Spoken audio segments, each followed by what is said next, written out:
किसका क्या हिस्सेदारी है और नहीं है, ये तो वही बताएंगे ना कि किस हिस्सेदारी की बात कर रहे हैं। तो उनको जो मन में आ रहा है बोल रहे हैं तो बोलें, तो वही ना बताएंगे कि वो क्या इच्छा लेकर के वो हमारे दल में पुनः आए थे।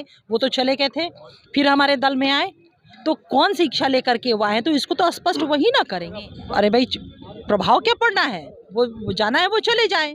ये हमारे नेता माननीय मुख्यमंत्री नीतीश कुमार जी ने स्वयं कहा है कि वो जाना है वो चले जाए तो बहुत अच्छा होगा। इस समय महागठबंधन का सबसे बड़ा सवाल यही है कि क्या महागठबंधन में सब कुछ ठीक ठाक नहीं चल रहा है। और ये सवाल इसलिए है कि आज उपेंद्र कुशवाहा ने प्रेस कॉन्फ्रेंस करके ऐलान कर दिया है कि नीतीश कुमार कह रहे हैं कि अगर आपको जाना है तो जाइए, रहना है तो रहिए। लेकिन उपेंद्र कुशवाहा ने साफ तौर पर बयान दिया है, प्रेस कॉन्फ्रेंस में कहे हैं कि हम ऐसे नहीं जा सकते बिना हिस्सेदारी लिए। अब बात हिस्सेदारी पर आई है। बात करने के लिए हमारे साथ अंजुम आरा मौजूद है, जेडीयू के प्रवक्ता। में भी बताइए कि आप लोग टारगेट बनाए हैं 24 का, 24 के लिए तैयारी कर रहे हैं, नीतीश कुमार को दिल्ली भेजना है, लेकिन अपने में ही यहाँ पे चल रहा है कि हिस्सेदारी की बात अपने में ही चलने लगी। ये भाई देखिए, पार्टी के हम लोग कार्यकर्ता हैं, किसका क्या हिस्सेदारी है और नहीं है, ये तो वही बताएंगे ना कि किस हिस्सेदारी की बात कर रहे हैं। और पार्टी के हम लोग वर्कर हैं, हम लोग को भी तो पता होना चाहिए था ना कि अगर सही में पार्टी में उनका उस तरह से इनपुट है, तो हम वर्कर को तो कोई जानकारी ही नहीं उनके इनपुट की, तो किस तरह की हिस्सेदारी उनको चाहिए, उनकी मंशा क्या है, वो जब तक स्पष्ट नहीं करेंगे तो उनके मन की बातों को हम लोग कहाँ से जानते हैं। उनका कहना है कि जब जब नीतीश कुमार कमजोर पड़े हैं, चाहे 20 के चुनाव के बाद ले लीजिए, 94 से बात की कि हम उनके साथ लगातार जब वो कमजोर पड़े तब से काम किए हैं, और इस समय अगर कोई बोले अपने छोटे भाई को कि तुम चले जाओ, रहना है तो रहो, तो फिर तो अपने उनके दादा या परदादा या बाप के द्वारा बनाए गए प्रॉपर्टी को अकेले हड़प रहे हैं और नीतीश कुमार पर आरोप लगा रहे हैं। भाई तो एक चीज़ देखिए, उनकी अपनी कोई निश्चित रूप से कुछ मंशा है, पॉलिटिकल उनकी मंशा है और उनको फुलफिल होता है यहाँ दिख नहीं रहा है।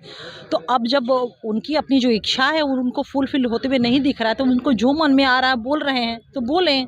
तो आप बताएं, उनकी पॉलिटिकल कुछ स्ट्रेटजी है, कुछ उनका मतलब फुलफिल नहीं हो पा रहा, जो भी इच्छा है, तो इच्छा आपको पता है क्या है? नहीं, वो वही ना बताएंगे कि उनकी क्या इच्छा है, वही ना बताएंगे कि वो क्या इच्छा लेकर के वो हमारे दल में पुनः आए थे। वो तो चले गए थे, फिर हमारे दल में आए, तो कौन सी इच्छा लेकर के वो आए, तो इसको तो स्पष्ट वही ना करेंगे।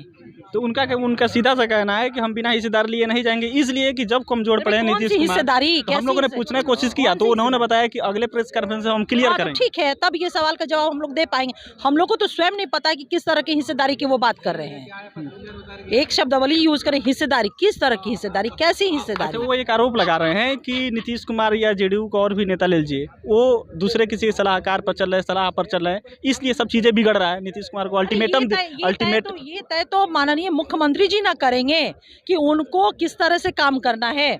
बिहार की जनता ने माननीय मुख्यमंत्री नीतीश कुमार जी के लीडरशिप को अपना फुल मैंडेट दिया है ना। बिहार की जनता नीतीश कुमार जी में विश्वास करती है ना, उनके राजनीतिक दूरदर्शिता में, मुख्यमंत्री जी के राजनीतिक दूरदर्शिता को बिहार की जनता जानती है ना।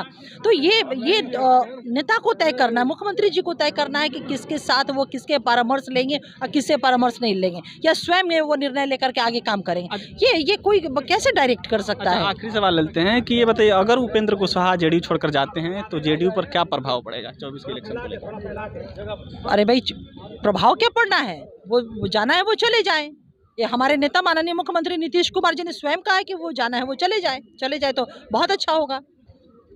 चलिए ठीक है। तो अंजुम आरा थी और जेडीयू स्पोक पर्सन का सीधा सा कहना है कि अगर उपेंद्र कुशवाहा को जाना है तो चले जाए, लेकिन जो सियासी सरगर्मी छिड़ी है ये कब तक रहेगी इसका कोई अंदाजा नहीं है। वो उपेंद्र कुशवाहा ने अल्टीमेटम दिया है कि अगर नीतीश कुमार दूसरे किसी सलाह पे जो काम कर रहे हैं उस पर नहीं सुधरे तो फिर कहीं ना कहीं वो बात बनने लायक नहीं बचेगी। जो अभी भी मौका है कि बात बन सकती है वो आगे कहीं ज़्यादा बिगड़ सकती है। आगे उपेंद्र कुशवाहा ने ऐलान किया है कि अगले जो प्रेस कॉन्फ्रेंस होगा या अगला जो उनका ट्वीट आएगा या बयान आएगा उसमें सब चीज़ें क्लियर हो जाएगी कि वो क्या हिस्सेदारी मांग रहे हैं। बहुत बहुत धन्यवाद।